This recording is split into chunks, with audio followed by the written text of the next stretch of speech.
नमस्कार, स्वागत है आपका मेरे चैनल एस्ट्रो सौभाग्य की ओर से। चंद्रग्रह से बनने वाले योगों की चर्चा में अभी तक हम जान चुके हैं कि चंद्रमा से 12वें भाव में मंगल, बुध, गुरु, शुक्र व शनि में से कोई भी ग्रह हो तो अनफा योग बनता है। दूसरे भाव में ग्रह हो तो सुनफा योग बनता है। यदि चंद्रमा के दोनों ओर इनमें से कोई भी एक एक ग्रह हो तो दुर्धरा योग बनता है। ये योग व्यक्ति के जीवन स्तर को बहुत ऊंचा उठा देते हैं। परंतु यदि इनमें से कोई भी ग्रह चंद्रमा के दोनों ओर न हो तो यह केमद्रुम योग बनता है, जो व्यक्ति की प्रगति के लिए अति कष्टकारक योग होता है। यह योग दूसरे योगों के लाभदायक प्रभावों को भी कम कर देता है।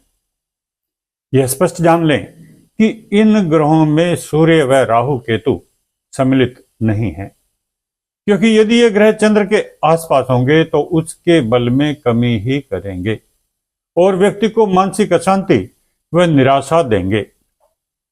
चंद्रमा मन का कारक है, मानसिक शांति का कारक है, प्रसन्नता का कारक है, भाग्य का कारक है।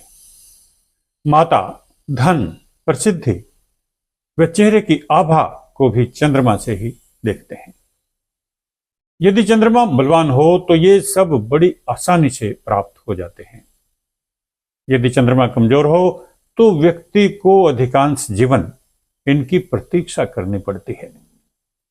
यदि चंद्रमा पक्ष बल या दिग्बल आदि से हीन हो या इसके दोनों ओर सूर्य व राहु केतु को छोड़कर कोई अन्य ग्रह स्थित न हो तो चंद्रमा को कमजोर माना जाता है।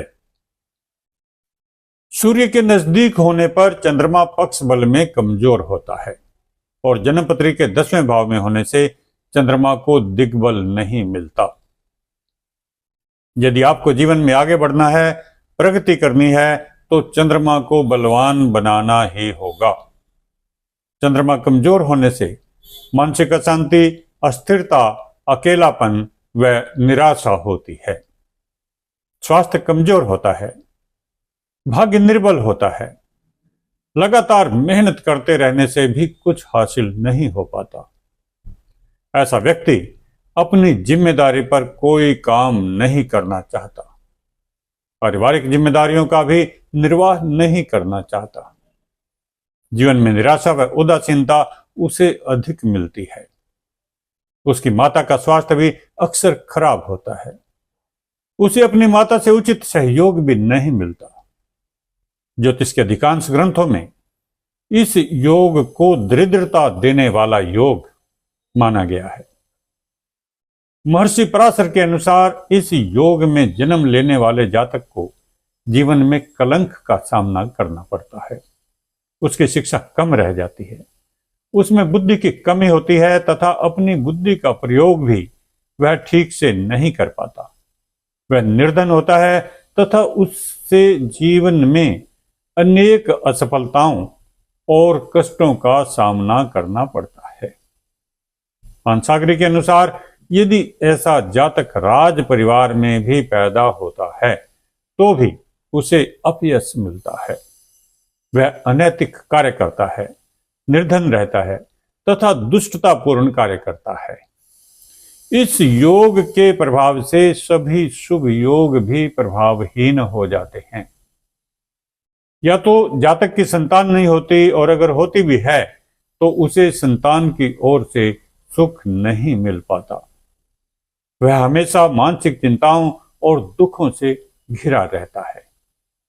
जो संपत्ति जातक को विरासत में मिलती है वह उसी से खुश रहता है। मानसागरी के अनुसार यदि चंद्रमा केंद्र में हो तो इस योग का प्रभाव नहीं होता। अगर चंद्रमा से कोई अन्य ग्रह केंद्र में है या चंद्रमा पर अन्य ग्रहों की दृष्टि है तो यह दुर्योग भंग हो जाता है। प्रैक्टिकल में जब हम इस योग का प्रभाव देखते हैं तो केमद्रुम योग होने पर जातक को मानसिक अशांति, अस्थिरता, भाग्यहीनता और निराशा जल्दी जल्दी मिलती है। परंतु यदि यह योग भंग हो रहा हो तो व्यक्ति को ये दुष्परिणाम कम मिलते हैं। चंद्रमा को किसी विशेष उपाय से बलि करने पर ही व्यक्ति को शुभ परिणाम मिलते हैं। इसलिए आवश्यक है कि यदि जन्म पत्री में यह योग बन रहा है और जातक को इसके दुष्प्रभाव मिल रहे हैं, तो इस योग से उत्पन्न होने वाले कष्टों को दूर करने के लिए आवश्यक उपाय कर लिए जाएं। अगर आपकी जन्मपत्री में यह दुर्योग है तो इसे सबसे अधिक अशुभ फलदायक मानकर सबसे पहले इसी का उपाय करें।